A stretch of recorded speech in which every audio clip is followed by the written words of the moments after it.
Livorno Vercellese, today called Livorno Feralis, because the great scientist Galileo Feralis was born there, was important because we went to the countryside, to many parishes. But it was also problematic because malaria was in the area. Many oblates who went there got sick with malaria. At the same time, while we were opening houses located in these various places, we were also starting up foreign missions. So we opened our mission in Burma, today called Myanmar, and then we were in India, in Madras, for a few years.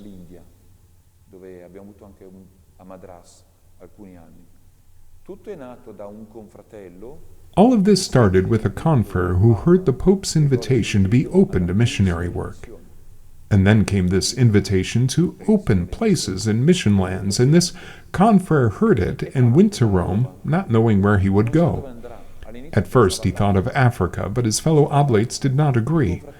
They said, "Father Enrici does not know Latin very well. How come he now wants to speak other languages?" But despite this, he was assigned to Burma, and very soon later 2 other OMVs joined him, Father Bruno and Father Obona. There was a passage in Calcutta. Yes, because they had to circumnavigate India, and they passed through. They also passed through Ceylon, Sri Lanka, then Madras. They went up to Calcutta, then they went down. We even had our Father Bruno. Due to some things going on, he was forced to leave the institute. It was because he had to solve some financial problems for a sick brother. He had to leave, and then he was not accepted back in because he wanted to return to the missions. He finally died in Calcutta. He was one of the first, and recently there was written up a history about this Father Bruno who died in Calcutta.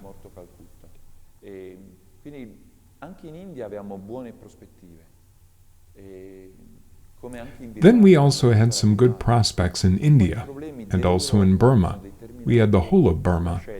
But then the problems in Europe are what prompted the decision to end our missionary outreach and to no longer send OMVs.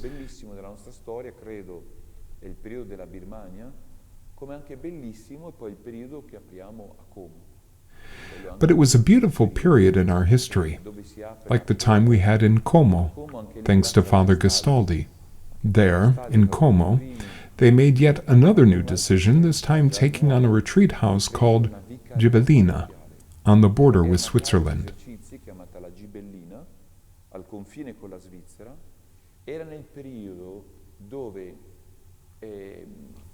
It was at the time when we realized that in Piedmont we were suppressed, and before the suppression came, we needed to have other places in which to live.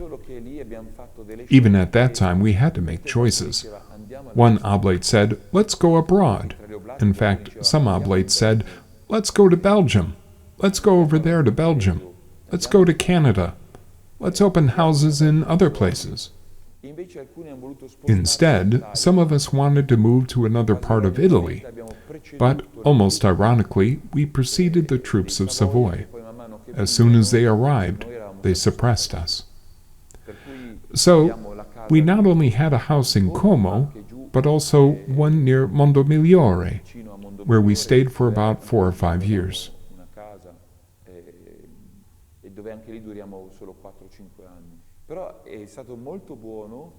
The apostolate was very good, especially in Como. We did a lot.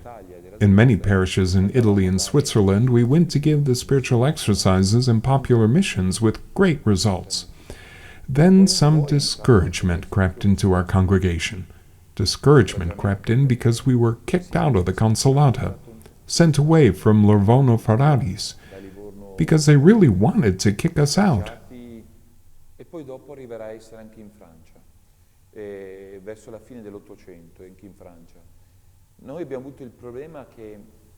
Then it will also happen in France, around the end of the 19th century. We had this problem. We were seen as a Jesuit-like order, that is, connected to the Jesuits. We arrived in Piedmont in 1848.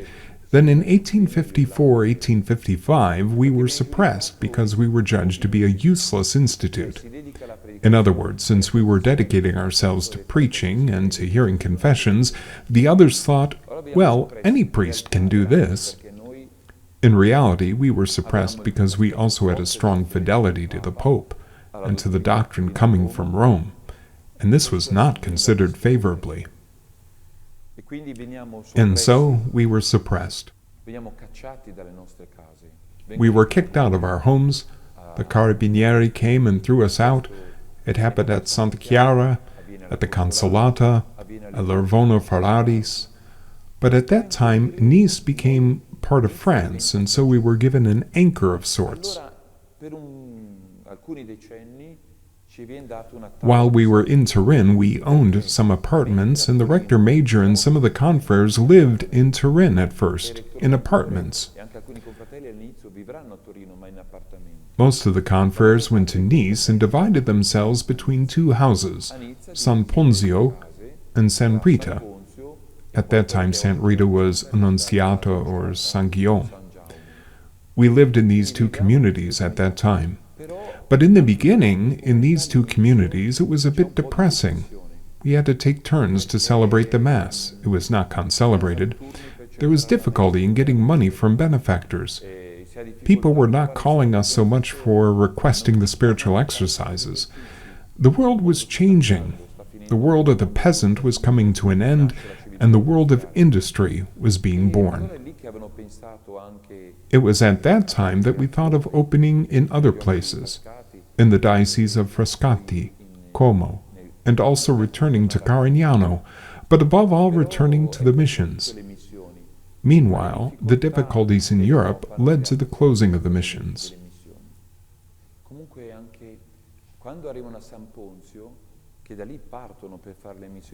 However, when they arrived at San Ponzio, they started by doing popular missions from there. However, San Ponzio at that time was far from Nice. We then made the decision to go to the Annunziata, later St. Rita, because we had many penitents who found it hard to get to San Ponzio.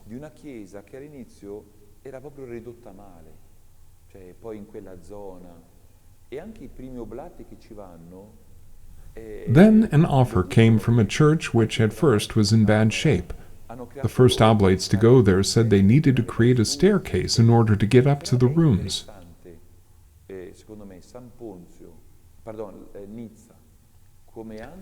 Then, at that time, they also opened a house in Milan. They opened a house in an apartment complex with other people, which was a big change. In a sense, they were coming full circle with Father Lanteri, who himself had lived in an apartment complex in Turin that had other families. What today would seem like a modern choice to have a religious house located in an apartment complex with other families is something that the Oblates did at that time. They did it in Nice and also in the house they opened in Milan. They lived for 3 or 4 years in an apartment that was next to those of other families. They were looking for new ways of doing things. Times were changing. But it is also true that in France someone said, "Don't limit yourselves to Nice, let's go to other parts of France." This happened above all when Burchiala and Prinetti arrived, and de Saint-Maclou when he too was in Nice.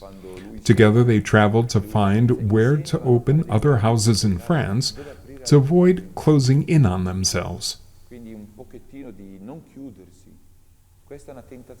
This was a temptation our institute always had. When they found a place with good assets, they just wanted to stay there, while others would say, "Let's open other places."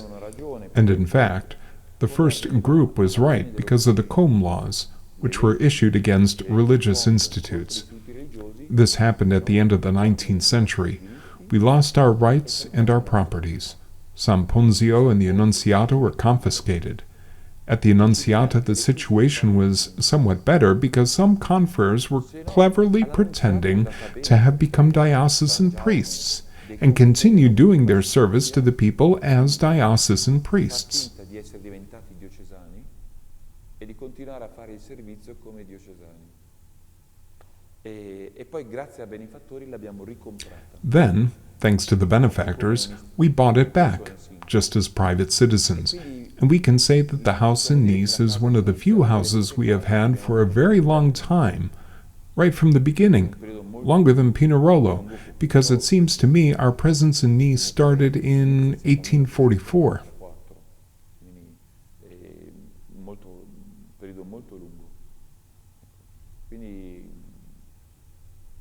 This was the plan. Some confreres said, "Why don't we go abroad?" The time in Burma was great. However, when we began to try to get some vocations there, we found that the local mentality did not include the idea of an indigenous clergy, so this was a kind of closure for us.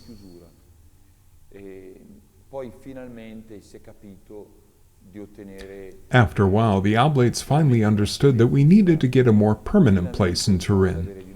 We finally succeeded in doing this when we got the Church of St. Francis of Assisi. Even though we were not recognized by the state, we still found the bishop who gave us that church. This church was a place that allowed us to have our own ministry, which was connected to the ministry of the confessional, liturgical celebrations, and connections with the people.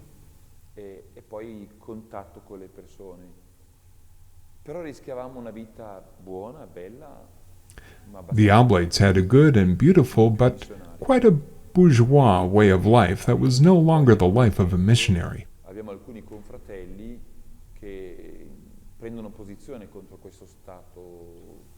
And so, in the early 1900s, there was some confreres who took a stand against this way of life.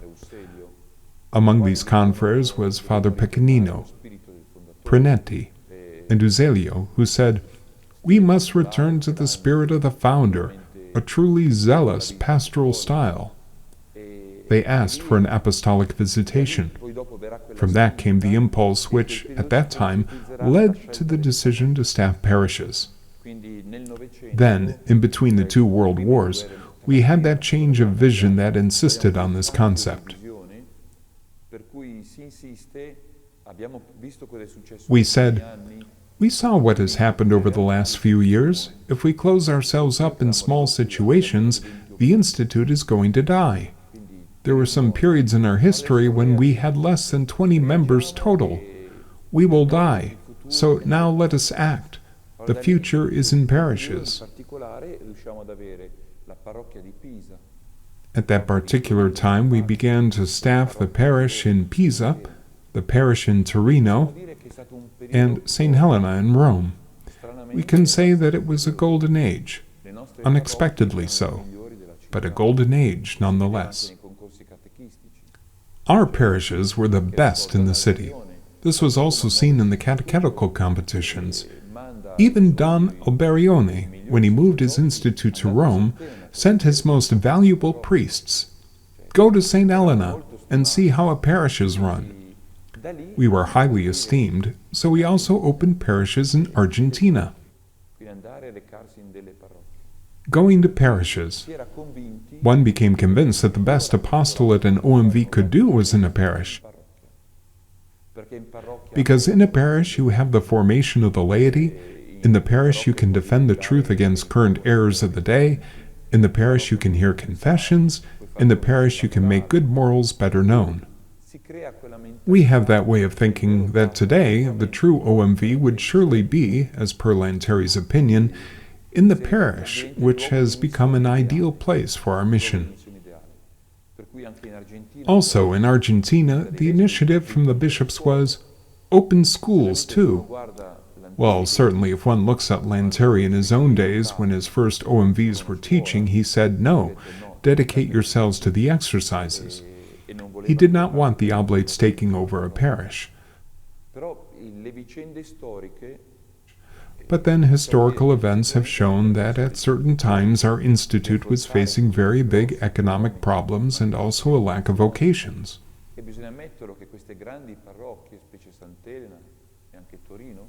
And we have to admit that these large parishes, especially St. Helena in Rome and La Pace in Turin, gave us at times many vocations, indeed good vocations. And now we had this adventure, so to speak, in Argentina, a country that was so far away. And then from Argentina to opening houses in Brazil. So the Institute had to make strategic decisions each time. Today, we are facing new decisions to be made, and someone might be tempted to say, oh, it's always been like this. But no, in many ways it hasn't been like this and never was like this.